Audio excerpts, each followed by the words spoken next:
Silahkan duduk. Saudara mau berdiri juga boleh. Boleh tepuk tangannya di extend buat worship leader, singers, dan para musicians kita. Shalom saudara semua. Apa kabar saudara? Luar biasa, semua masih percaya Yesus? Masih baca Alkitab? Jangan sampai enggak itu ya. Oke, saya janji jam-jam 10, setengah 11 saya udah selesai. Yang amin cuma 8 orang, jadi 40 menit saya selesai. Oke, kita langsung lihat Alkitab kita bersama dalam kitab 2 Korintus pasalnya yang keempat, ayatnya yang ke-18. 2 Korintus pasalnya yang keempat, ayatnya yang ke-18, Alkitab catat begini. Sebab kami tidak memperhatikan yang kelihatan, melainkan yang tak kelihatan. Karena yang kelihatan adalah sementara, sedangkan yang tak kelihatan adalah kekal. Jadi di Alkitab saudara dan saya, satu kali ada sebuah cerita yang cukup menarik. Jadi Musa mengirim 12 orang pengintai untuk mengintai satu negeri yang namanya Kanaan. Nah lucunya begini, waktu 12-nya kembali kepada Musa, 10 sama 2 komentarnya beda. Padahal objek yang dilihat sama semua. Mereka ngelihat negeri yang sama, mereka ngelihat raksasa yang sama, orang enak, mereka ngelihat susu dan madu yang sama, mereka ngelihat negeri Kanaan yang sama. Tapi waktu 12 orang ini kembali, 10 sama 2 komentarnya beda. Yang 10 ngomong gini, Musa, mati kita kalau masuk ke sana karena kita kayak belalang. Mereka raksasa semua. Tapi 2 orang yang namanya Yosua dan Kaleb berhasil meyakinkan Musa dengan mengatakan, kami sanggup menaklukkan negeri itu. Nah, ternyata di planet bumi tempat kita hidup ini ada satu isu namanya adalah perspektif. Cara kita ngelihat apapun. Ya, mungkin kita bisa lihat hal yang sama, objek yang sama. Tapi karena cara pandangnya, cara ngelihatnya beda, resultnya, hasil akhirnya jadi beda juga. Karena cara ngelihat kita itu beda. Nah, ternyata firman Tuhan sudah kasih resep buat kita semua untuk malam hari ini. Ya, tentang cara kita ngelihat apapun yang terjadi di dunia ini. Bahwa semua yang kelihatan sifatnya apa tadi saudara? Sementara, tapi yang tidak kelihatan sifatnya kekal adanya. Jadi semua yang kelihatan itu cuman temporary, cuman sementara. Pertanyaan saya buat saudara, rekening bank kita sifatnya sementara kan? Jangan dilihatin terus kan? Dia bisa kosong tiba-tiba, dia bisa penuh tiba-tiba. Jangan itu jadi fokusnya kita setiap hari. Masalah kita sifatnya sementara, jangan dilihatin terus. Penyakit kita, semua yang kelihatan hanya sementara. Tapi yang tidak kelihatan, itu sifatnya kekal adanya, yang Tuhan sudah persiapkan untuk saudara dan saya. Nah, mungkin kita mulai bertanya sama Tuhan, Tuhan, saya tiap hari ngelihat yang kelihatan. Gimana caranya perspektif saya dirubah? Untuk saya bisa melatih pandangan saya, mulai melihat kekekalan yang Tuhan sudah persiapkan buat saya. Saya mau ajak saudara, yuk kita lihat sama-sama Yohanes 17 ayat yang ketiga.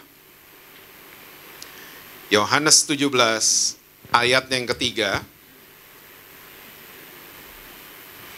Alkitab bilang begini, inilah hidup yang apa saudara? Yang kekal itu yaitu bahwa mereka mengenal engkau satu-satunya Allah yang benar dan mengenal Yesus Kristus yang telah engkau utus. Oh, ternyata hidup yang kekal kita dapati cuman satu caranya. Kalau kita apa saudara? Mengenal siapa itu Yesus Kristus. Saudara nggak lupa kan, Yesus datang ke dunia supaya kita semua memperoleh hidup yang kekal. Nah, latihan makannya, mulai ngelihat yang kekal. Jangan cuman fokus sama yang sementara. Kenikmatan dosa sifatnya sementara. Jangan cuman fokus sama yang sementara. Mulai melihat jauh ke depan. Gimana sih Pak caranya? Caranya begini. Apapun keputusan yang saudara mau ambil, pastikan dengungannya tuh baik. Dampaknya tuh baik di depan sana. Pastikan itu baik-baik. Jangan ambil keputusan saat lagi emosi, saat lagi terlalu seneng. Jangan. Pikirkan baik-baik, keputusan saya sekarang, dampaknya tuh nanti gimana? Mulai melihat jauh ke depan.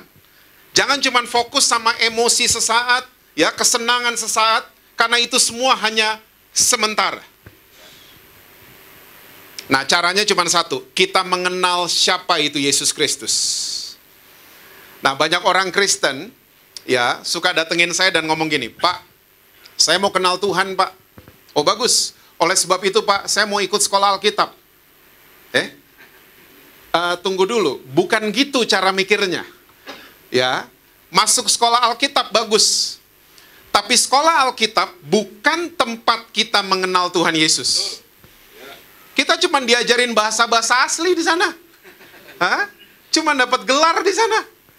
Ya, ini lagi banyak orang Kristen di BCC tapi nggak ada. Mereka datengin saya dan, Pak, saya Pak mau kenal Tuhan. Oh, bagus. Oleh sebab itu, Pak, S di belakang nama saya, Pak, mesti sampai S3. Wih, saudara tahu nggak? Kebanyakan S bisa dingin.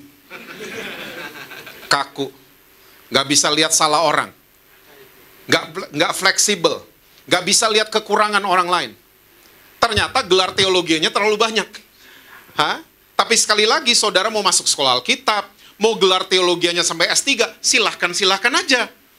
Tapi bukan begitu cara mikirnya dalam kita mengenal Tuhan Yesus. Kalau kita mikirnya mau mengenal Tuhan Yesus mesti masuk sekolah Alkitab, orang yang sekolah hukum gimana? Yang sekolah akuntan gimana? Mereka nggak bisa kenal Tuhan kah? Bukan gitu cara mikirnya. Karena kata mengenal di ayat ini sebenarnya diambil dari bahasa asli, namanya adalah ginosko. Yang kalau diterjemahkan ke bahasa Indonesia artinya adalah keintiman kita dengan Tuhan Yesus, itulah hidup yang kekal. Jadi orang Kristen jangan cuman katanya, kata pendeta itu, kata buku ini, tapi kita mesti jadi orang Kristen yang mengalami Tuhan Yesus. Ingat baik-baik, orang Kristen yang cuman mengalami kebaktian dan pelayanan, mereka sedang gagal jadi orang Kristen. Karena orang Kristen dimanapun kita berada, kita harus bisa mengalami Tuhan Yesus. Itu orang Kristen yang berhasil. Intim. Nah sekarang, kita bisa intim sama orang yang kita angkat orang itu jadi nomor satu. Betul apa betul? Betul ya? Kita menikah sama orang yang kita angkat jadi nomor satu. Ya, kita bisa intim sama orang itu. Dan amazingly, Alkitab kita, surga melihat kita selalu pakai bahasa keintiman. Iya kan?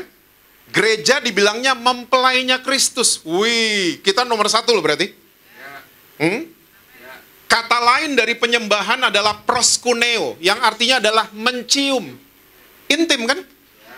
Kita intim sama orang yang kita angkat jadi nomor satu. Kita nggak mungkin cium orang sembarangan kan? Bayar parkir, terima kasih mas. Mas cium dulu dong gitu. Enggak gitu. Enggak gitu kan? Dia bukan siapa-siapa. Kita cium orang yang nomor satu. Kita menikah sama orang yang nomor satu. Pertanyaannya, Yesus nomor satu nggak sekarang? Kok nggak ragu gitu, amin ya? Karena for your info saudara, kita nih nomor satu di pikiran dan hatinya. Makanya dia mau datang dan mati buat kita semua. Kita nomor satu loh selalu. Kita selalu ada di pikirannya dia. Mosok Tuhan Yesus mikirin saya. Ya, dia mikirin banget saudara dan saya. Nah sekarang Yesus tempatnya sama nggak? Seperti dia menempatkan kita. Jadi nomor satu. Kita akan selalu dengerin yang nomor satu. Masih roaming kayaknya. Ya kan? Kita selalu dengerin. Orang zaman sekarang akan selalu dengerin sosial media yang followernya banyak.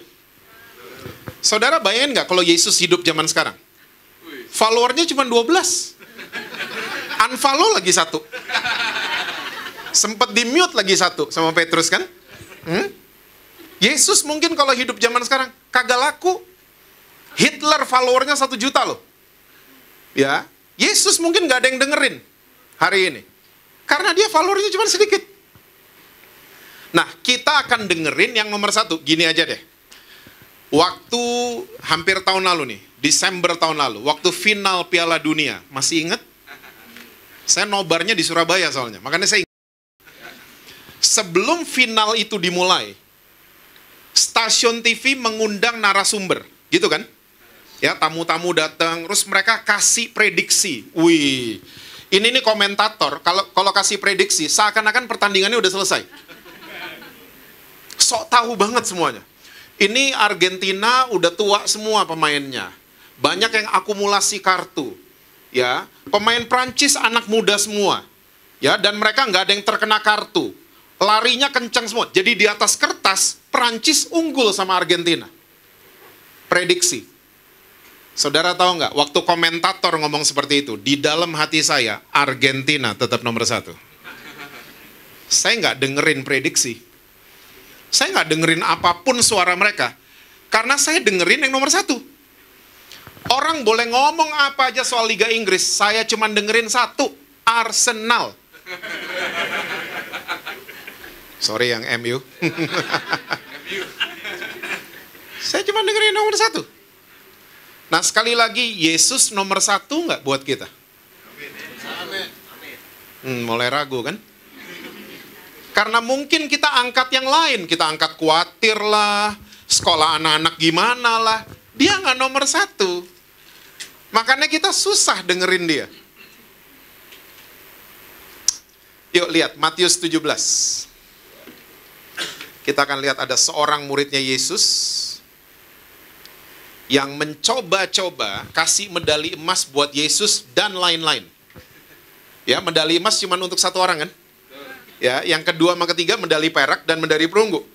Tapi ini murid yang satu ini mau mencoba-coba, ya, kasih medali emas untuk Yesus dan yang lain-lain.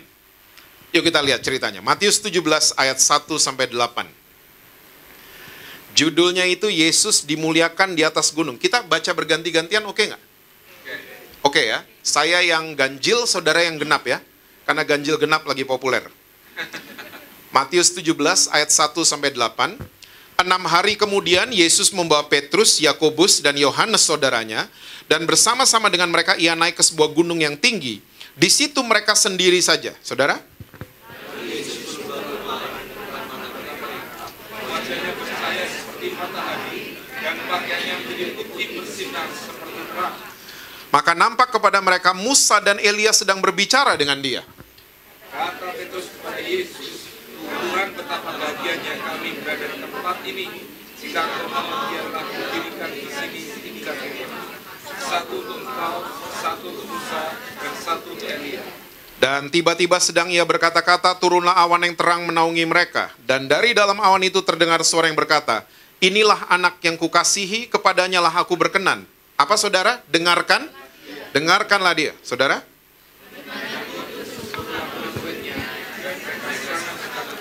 Lalu Yesus datang kepada mereka dan menyentuh mereka sambil berkata, berdirilah, jangan takut.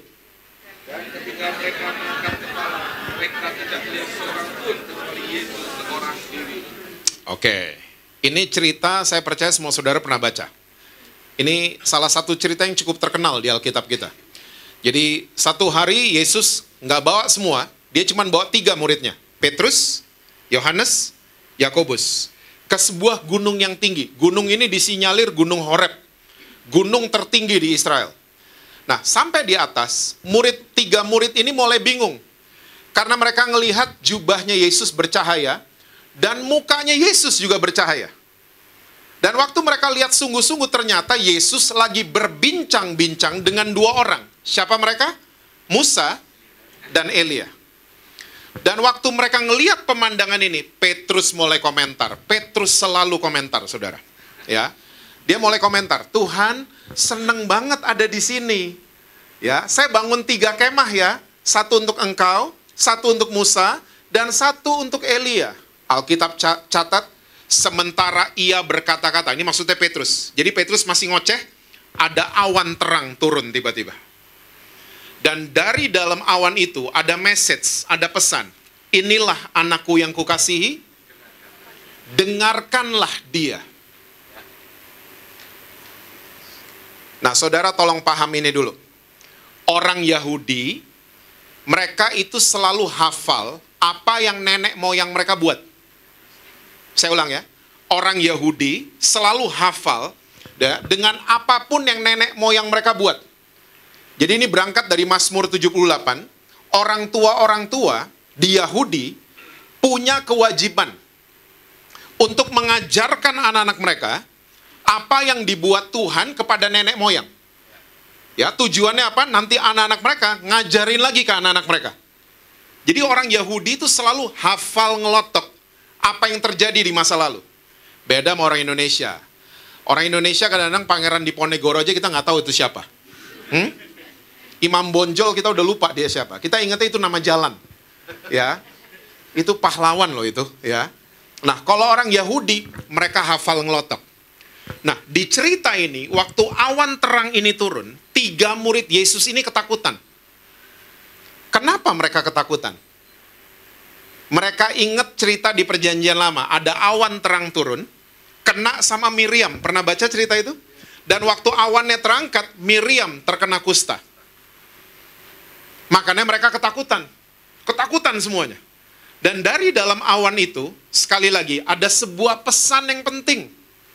Inilah anakku yang kukasihi, dengerin dia. Dengerin Yesus. Nah, awan terang ini turun di saat Petrus ingin membangun 3 kemah. 1 untuk Yesus, 1 untuk Musa, dan 1 untuk Elia. Pertanyaannya, kenapa Musa dan Elia yang muncul? Kenapa nggak Abraham, bapak orang percaya? Kenapa nggak Daud sih yang muncul, man of worship? Ya, kenapa nggak mereka yang muncul? Kenapa Musa dan Elia yang muncul? Saya percaya semua saudara sudah pada tahu, orang di Perjanjian Lama terbiasa sama kitab Musa dan kitab para nabi. Musa melambangkan hukum Taurat. Elia melambangkan suara kenabian. Orang di Perjanjian Lama terbiasa sama 2 ini. Oke, hukum Taurat sama suara kenabian. Mereka terbiasa. Nah, Petrus, nggak salah juga Petrus. Makanya Petrus diajarin di atas gunung itu. Nah, Petrus pengen coba-coba mensejajarkan Yesus dengan hukum Taurat dan suara kenabian. Oh, langsung ada awan terang turun. Diajarin langsung Petrus sama Tuhan. Dia pengen kasih medali emas untuk Yesus, hukum Taurat, sama suara kenabian. Gak bisa. Kita mulai dari hukum Taurat dulu. Hukum Taurat dibaca gak apa-apa. Dipelajari gak apa-apa. Tapi jangan dihidupin. Dunia hari ini gak perlu ahli Taurat. Gereja gak perlu ahli Taurat. Keluarga saudara nggak perlu ahli Taurat. Adik saudara, kakak saudara, anak saudara, mereka nggak perlu ditunjuk-tunjuk. Nggak perlu. Dibaca nggak apa-apa, dipelajari nggak apa-apa, jangan dihidupin. Jangan sampai kita jadi ahli Taurat modern. Kerjaannya cuma nunjuk-nunjuk orang. LGBT nggak perlu ahli Taurat. Nggak perlu. Lo makin bulu matanya ngok ya, lo makin kelas terendah di neraka. LGBT nggak perlu digitu-gituin. Dunia hari ini lebih memerlukan ahli kasih karunia dibanding ahli Taurat. Amin. Saya ngomong kayak gini karena saya ngalamin. Banyak cerita. Saya cerita soal kakak saya aja deh. Saudara tahu kakak saya kan? Pokoknya perbedaan kita di kepala. Dia rambutnya almarhum. Nah, antara saya dengan Billy, saya punya kakak satu. Dari dulu gak pernah mau ke gereja. Nah, saya dulu setiap pulang pelayanan, hati saya selalu menghakimi dia. Oh, pantes lo banyak masalah. Oh, pantes lo gak dapat kerjaan. Oh, pantes kerjaan lo berantakan. Selalu begitu dalam hati saya. Sampai saya dibukain gini-ginian, saya tobat setobat-tobatnya. Nah, waktu saya tobat, saya tahu persis kakak saya yang satu ini, dia seneng hobi nonton konser di dalam dan luar negeri. Nah, satu kali, barusan nih, 2017. 2017 bukan barusan ya. Udah 6 tahun lalu ya. Wow. Dia datengin saya one day, dia ngomong gini tiba-tiba, Jess, ini Paul McCartney mau main loh di Australia. Oh ya? Gue ikut. Saya langsung ngomong gitu. Dia bingung lihat saya. Lo bukannya tim Hillsong? Iya, Hillsong, tapi Beatles juga. Singkat cerita, saya berangkat sama dia. Dia bingung selama perjalanan lihat saya. Apalagi waktu konser, saya nyanyi semua lagunya. Dia makin bingung. Pulang ke Indonesia, nggak terjadi apa-apa. Tiba-tiba, berapa minggu kemudian, dia ngomong lagi sama saya, Jess, ini Scorpion mau main loh di Singapura. Saudara kayaknya nggak tahu ya gini-ginian ya. Saudara Hillsong banget kayaknya mukanya. Stephen Furtick banget kayaknya saudara. Saya bilang lagi sama kakak saya, gue ikut. Emang lo tahu lagunya? Tahu. Always Somewhere, Still Loving You. Tahu. Let's go. Singkat cerita, pulang dari Singapura, kakak saya jadi jatuh cinta sama Tuhan Yesus. Dia berubah tiba-tiba, bukan karena ditunjuk-tunjuk. Dia berubah karena dirangkul. Dia berubah. Sampai sekarang saya masih temenin dia, masih temenin dia. Tapi sekarang dia mau ikut kebaktian, di rumah kalau ada perjamuan dia mau ikut, berubah total kakak saya.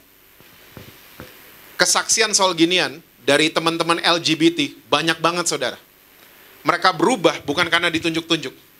Mereka berubah karena dirangkul, bukan dipacarin ya. Tolong digaris bawahi, dirangkul. Mereka berubah. Dunia nggak perlu ahli Taurat. Dunia perlu orang yang ahli dalam kasih karunia. Yuk, Efesus 2 ayat 15. Efesus 2 ayat yang ke-15. Sebab dengan apa saudara? Matinya sebagai manusia, ia, i-nya huruf besar, telah apa saudara? Membatalkan hukum Taurat dengan segala perintah dan ketentuannya, untuk menciptakan keduanya menjadi satu manusia baru di dalam dirinya, dan dengan itu mengadakan damai sejahtera. Saya rasa ayat ini cukup jelas ya. Bahwa semenjak Yesus mati di atas kayu salib, Yesus sendiri yang membatalkan hukum Taurat dengan segala perintah dan ketentuannya. Misvots, ada 600 ditambahkan kepada hukum Taurat. Dibatalkan semua sama Tuhan Yesus. Oke? Galatia 2 ayat 16. Ini, tadi saya bilang kan buat saudara, hukum Taurat dibaca nggak apa-apa, jangan dihidupin. Nah ini ayatnya. Galatia 2 ayat 16, sampai 3 kali diulang sama Rasul Paulus. Kamu tahu bahwa tidak seorang pun yang dibenarkan oleh karena melakukan hukum Taurat. Tapi hanya oleh karena apa saudara? Iman dalam Kristus Yesus. Sebab itu kami pun telah percaya kepada Kristus Yesus, supaya kami dibenarkan oleh karena iman dalam Kristus dan bukan oleh karena melakukan hukum Taurat. Sebab tidak ada seorang pun yang dibenarkan oleh karena melakukan hukum Taurat. 3 kali dia ulang. Tidak ada seorang yang dibenarkan karena melakukan hukum Taurat. Dipelajari nggak apa-apa, dibaca nggak apa-apa, jangan dihidupin. Mulai malam hari ini dengerin siapa? Yesus. Dengerin Yesus. Jangan sampai iman kita jadi iman nasi campur. Ya, karena kalau iman kita nasi campur bahaya. Kita selalu berpikir Tuhan tuh bipolar. Keluar rumah pagi-pagi, Tuhan menyertai saya, Tuhan sayang sama saya. Abis makan siang ada masalah, saya kayaknya dihukum sama Tuhan. Loh, ini namanya kita membuat Tuhan kayaknya bipolar. Kepribadian ganda kayaknya Tuhan. Enggak, kalau ada masalah berarti Tuhan lagi sayang sama saudara. Karena apa? Tuhan pengen lihat saudara naik kelas. Bukan lagi mau hukum saudara, bukan. Tuhan kok, Tuhan diemin saya. Emang di mana-mana tiap ujian dosennya diem. Ya kan? Di Alkitab ngeri loh, lagi badai dosennya bobok di perahu. Lagi badai padahal. Tuhan selalu begitu. Dia pengen banget lihat saudara dan saya naik kelas. Itu Tuhan. Makanya saudara, kurang-kuranginlah doa Yabes ya. Kurang-kuranginlah. Ha? Saya ngomong gini bukan karena apa-apa. Karena 3 tahun belakangan ini banyak yang feedback, kecewa. Karena apa, Pak? Saya nggak ngembang kanan kiri loh, Pak. Yang ngembang perut saya doang, Pak. Saya pada, makanya doa Yabes dijadiin mantra soalnya. Makanya banyak yang kecewa. Mendingan naikin doanya Rasul Paulus di kitab Efesus. Bagi dia yang sanggup melakukan jauh dari yang kita pikirkan dan yang kita doakan. Oke, jadi kalau saudara minta mercy dikasih Grand Max itu udah jauh. Kok hilang amin ya? Ayatnya gimana tadi? Bagi dia yang sanggup melakukan jauh dari yang kita pikirkan dan yang kita doakan. Yang kita pikirkan dan doakan mercy kan? Tiba-tiba Grand Max. Berarti Grand Max sudah jauh. Nah gitu terjemahan Alkitab. Kok Tuhan jahat sama saya ngasih Grand Max? Kan saya, enggak, Tuhan enggak jahat. Tuhan tahu yang terbaik buat kita. Tuhan lihat dari atas dikasih mercy, belagu nanti lo, jalan mah berondong nanti. Grand Max dulu, biar tahu diproses itu gimana. Itu Tuhan. Yang kedua, jangan pernah menyamakan Yesus lagi sama suara kenabian. Kalau zaman sekarang mungkin pendeta-pendeta. Di perjanjian lama, Roh Kudus di luar manusia. Setuju? Alkitab kita sama kan? Jadi kalau Tuhan mau bicara sama umatnya, Tuhan lewat perantara. Namanya nabi-nabi. Oke?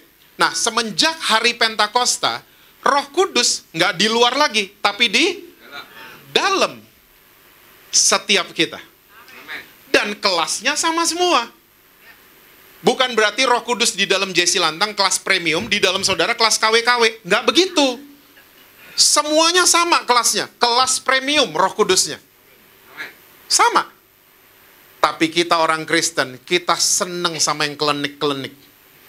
Kita mengkultuskan pendeta. Pendeta jadi nomor 1, Yesus nomor sekian. Ini bahaya banget, di BCC nggak ada. Kita mengkultuskan hamba Tuhan, bahaya loh. Ya, mengkultuskan manusia.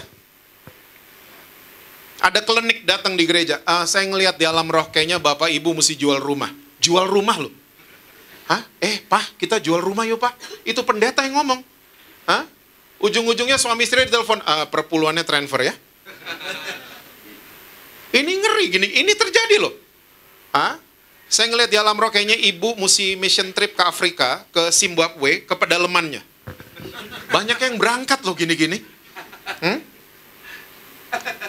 Nah, kalau ada pendeta-pendeta model begini, respect aja, jangan kurang ajar. Tapi please cross-check sama yang di dalam. Kalau dia udah nubuatin saudara, cross-check. Karena kalau Tuhan mau nyuruh saudara, Tuhan pasti akan suruh saudara. Tuhan akan bicara sama saudara.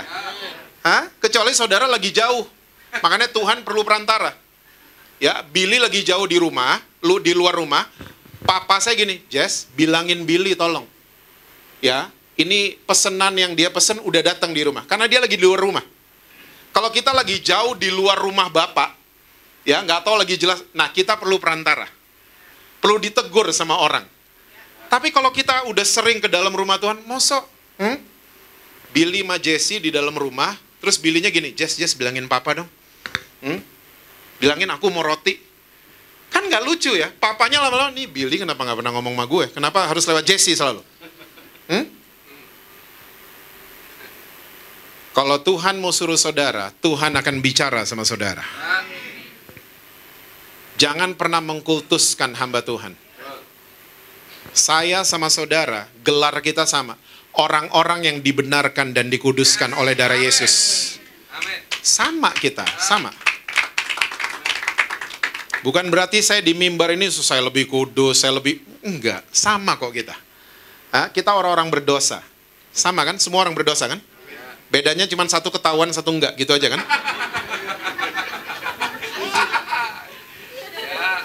Satu ngaku, satu belum ngaku, gitu aja. Makanya kalau ada orang lagi ngomong aibnya sama saudara, muka kita biasa aja.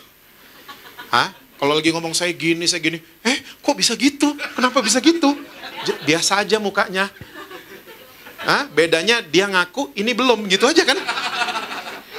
Biasa aja, kalau ada orang lagi ngaku dosa, biasa aja, iya. Mulai malam hari ini belajar dengerin Yesus. Kita akan dengerin yang nomor satu. Jangan coba menyamakan Yesus dengan hukum Taurat dan suara kenabian lagi. Dengerin Yesus. Iman timbul dari Roma 10 ayat 17 coba. Ini dihafalin ya, ayat ini. Roma 10 ayat 17.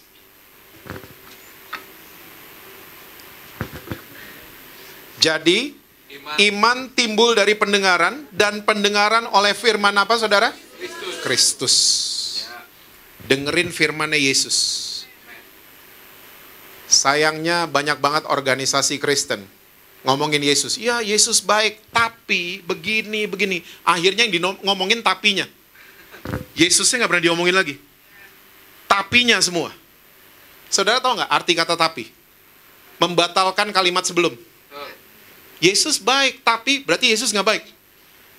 Dia ganteng, tapi berarti itu orang nggak ganteng. Dia cantik, tapi dia nggak cantik berarti. Yang kita bahas cuma tapi-tapinya doang.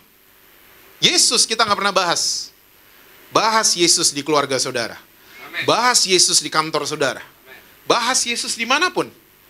Dia Allah yang mengasihi saudara dan saya. Saya akan coba menyimpulkan sharing saya dengan sebuah cerita yang luar biasa. Dari Markus 5 ayat 21 sampai 43. Ini cerita tentang pemulihan audiovisual. Ini yang lagi kita bahas kan? Penglihatan sama pendengaran. Karena dua panca indera ini yang selalu mempengaruhi kualitas iman kita. Betul? Apa yang kita lihat sama apa yang kita dengar. Betul ya? Kita boleh tahu banyak, tapi dua panca indera ini selalu mengganggu apa yang kita tahu. Mengganggu iman kita. Ya, menentukan kualitas iman kita. Nah, coba Markus 5 ayat 21 sampai, kita nggak akan baca semua. Ini ada dua orang di dalam cerita ini. Yesus membangkitkan anak Yairus dan menyembuhkan seorang perempuan yang sakit pendarahan. Oke? Nah, saya mau kasih highlights-nya aja buat saudara ya, buat BCC. Satu hari Yesus baru turun dari perahu. Ini di daerah Kapernaum, ini kampungnya Jewish ini. Ya, kampungnya orang Yahudi, Kapernaum. Dia lagi turun, tiba-tiba didatengin sama Yairus. Saudara tahu nggak Yairus pangkatnya apa? Kepala sinagog. Kepala rumah ibadat. Jadi dia tahu semua aturan Taurat. Yairus. Dia tersungkur depan Yesus dan dia bilang, tolong, anak saya dying. Anak saya udah mau mati. Anak perempuannya. Alkitab catat, Yesus gak banyak tanya, langsung jalan sama-sama Yairus. Di tengah jalan, tiba-tiba ada wanita yang sudah 12 tahun pendarahan, bleeding. Dan Alkitab catat dia sudah berobat kemana-mana, tapi nggak ada gunanya. Ya, dia udah kemana-mana. Jadi dia udah bangkrut dan dia sakit, wanita ini. Oke, sekali lagi, masih ingat tadi sharing saya, orang Yahudi selalu tahu apa yang nenek moyang buat. Hafal mereka. Nah, wanita ini pasti hafal Imamat 15. Kita aja nggak hafal kan? Ya, wanita ini pasti hafal. Tahu nggak itu tentang apa? Peraturan tentang wanita yang terkena menstruasi. Wanita ini hafal. Ya, Imamat 15 menyatakan wanita yang lagi menstruasi duduk di kursi, kursinya jadi najis. Dia tidur, tempat tidurnya jadi najis. Dia pakai baju, bajunya jadi najis. Dia salaman sama orang, orangnya jadi najis. Dan wanita yang lagi menstruasi tidak boleh ada di tempat umum. Gak boleh sama sekali. Jadi saudara bisa bayangin gak? Selama 12 tahun, dia kalau lihat kaca, najis. Najis. Dia ngomong sama pikirannya, saya najis. Saya najis, 12 tahun. Yuk lihat, Markus 5 ayat 27.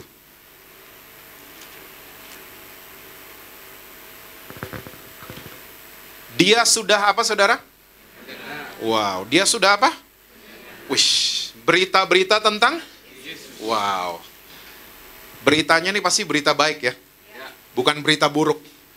Dia sudah mendengar berita-berita tentang itu. Tiba-tiba kalimat berikutnya, dia berani tampil di depan umum. Coba lihat. Maka di tengah-tengah orang banyak itu, ia mendekati Yesus dari belakang dan menjamah jubahnya. Kenapa dari belakang? Yahudi tahu cerita nenek moyang. Dia tahu cerita Musa ngelihat Tuhan bagian belakang. Makanya dia nyegatnya dari belakang. Bukan kayak orang Indonesia dari depan. Woi, stop. Nggak gitu. Ya, dia dari belakang. Dan dia jamah jubahnya. Talit. Asalkan ku jamah, aku akan sembuh. Yesus sama Yairus lagi buru-buru kan? Karena anaknya Yairus mau mati. Oke, tiba-tiba Yesus berhenti loh. Siapa yang jamah jubah saya? Murid-muridnya pengen ngomong, kalau pakai bahasa sekarang, guru, sudahlah, ini lagi rame, kita nggak tahu. Yesus insist, maksa, enggak, siapa yang jamah jubah saya? Wanita ini, saya, ketakutan. Saya mau tanya, takut sama siapa? Sama sebelahnya Yesus. Bukan sama Yesus dia takut. Dia takut sama Yairus. Dia tahu Yairus itu kepala sinagog, tahu semua aturan hukum Taurat. Dan Yairus juga tahu Imamat 15. Sampai ketahuan hukum adat nih wanita ada di tempat umum. Makanya ketakutan, saya yang menjamah. Yesus sampai datengin dia dan Yesus bilang, "Hai perempuan, imanmu telah menyembuhkan kamu. Pulanglah, kamu sudah sembuh." Oke, dia pulang, orang suruhannya Yairus datang. Pak, anaknya bapak baru meninggal. Yairus langsung bilang, guru, nggak usahlah repot-repot ke rumah saya. Anak saya udah meninggal. Yesus ngomong gini, jangan takut, percaya saja. Mereka tetap jalan, sampai di rumah Yairus. Yesus cuma komentar gini, anakmu lagi tidur. Beberapa orang ketawa kan? Yesus bilang, coba yang ketawa-ketawa suruh pergi. Diusir sama Yesus.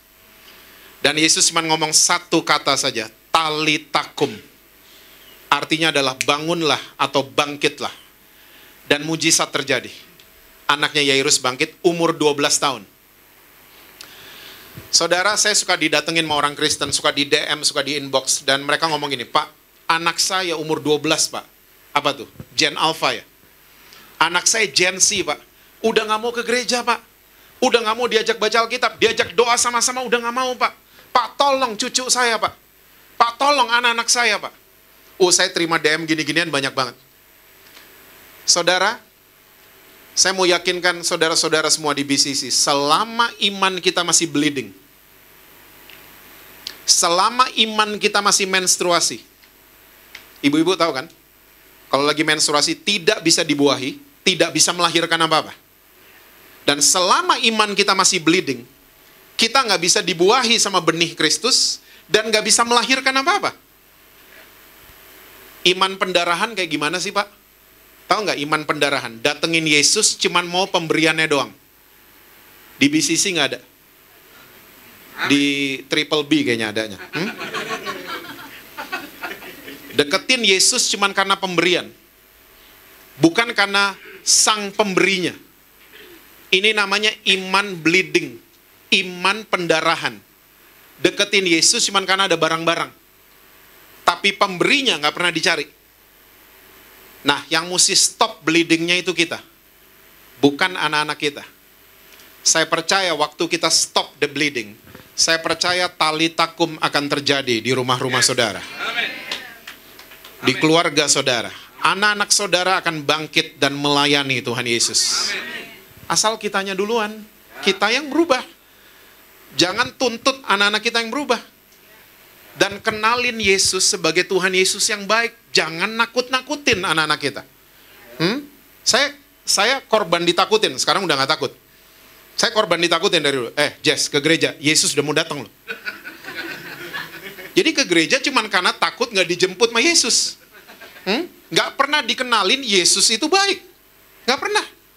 Ya. Sama kayak tadi, LGBT, jangan ditakut-takutin mereka. Kasih mereka dengar good news, seperti wanita pendaraan ini telah mendengar berita tentang Yesus. Dia langsung berubah. Dia yang bilang dirinya najis selama 12 tahun, tiba-tiba berubah. Semuanya berubah. Cerita penutup. Di kitab Raja-Raja, satu hari Elisa baru bangun, didatengin sama bujangnya. Bujangnya bilang gini, celaka tuanku, kota kita dikepung sama musuh. Elisa sama bujangnya, dua-duanya manusia biasa. Ya, bedanya adalah audiovisual mereka berdua beda. Oke, pendengaran sama penglihatan mereka berdua beda. Elisa cuman berdoa gini, jangan takut, karena yang menyertai kita lebih besar daripada yang menyertai mereka. Tuhan, celikkan matanya. Loh, bujangnya Elisa nih nggak buta jasmani loh. Nah, kalau saudara pelajari dari bahasa asli, dari banyak literatur, ternyata Elisa berdoanya begini, Tuhan, ganti perspektifnya. Ganti cara dia ngelihat. Waktu Elisa baru berdoa seperti itu, bujangnya kecelik matanya, bujangnya ngelihat satu gunung itu penuh dengan tentara berapi dan berkuda yang asalnya dari surga. Saudara, tahun depan banyak prediksi kan? Ingat cerita saya nonton Argentina sama Prancis? Banyak prediksi kan? Tapi mulai malam hari ini dengerin yang nomor satu. Dengerin siapa? Yesus. Banyak prediksi tahun depan. 2024 tahun gelap, kerusuhan, gini, ya banyak virus dan lain sebagainya. Tapi saya percaya, jangan takut saudara, karena yang menyertai kita lebih besar dari apapun yang terjadi di planet bumi ini. Amin. Penglihatan dan pendengaran kita harus selalu tertuju kepada Tuhan Yesus. Jadikan dia nomor satu, dengerin dia. Saya percaya jalan kita akan selalu right on track. Amin. Tuhan berkati saudara-saudara semua. Selalu sukses, harmonis di rumah, dan rekening bank selalu penuh buat saudara. Kenceng banget kalau gitu-gituan. Yuk kita tundukkan kepala sebentar. Meteraikan setiap firman-Mu pada setiap kami, Tuhan. Ajar kami untuk selalu mau melakukan firman-Mu. Ajar kami, Tuhan, untuk selalu mau mendengar Engkau, Tuhan Yesus. Karena kami percaya kebenaran firman-Mu selalu di atas kenyataan yang sedang kami terima. Kami percaya kebenaran firman-Mu di atas vonis dokter yang sedang kami baca. Kami percaya kebenaran akan selalu keluar sebagai pemenangnya. Jemaat BCC akan selalu keluar sebagai umat yang lebih daripada pemenang. Terima kasih Tuhan, hamba-Mu stop berbicara, tapi Roh Kudus-Mu selalu memimpin setiap kami kepada segala kebenaran. Terima kasih buat malam hari ini Tuhan, berkati anak-anak-Mu yang sudah hadir. Berkati mereka dengan sukacita, kesehatan, damai sejahtera. Apapun yang mereka perbuat, Tuhan akan buat berhasil. Terima kasih Tuhan buat malam hari ini. Kami menyerahkan kehidupan kami ke dalam tangan-Mu hanya di dalam satu nama yang berkuasa. Itu nama Tuhan Yesus Kristus. Kita semua yang percaya berkata, amin.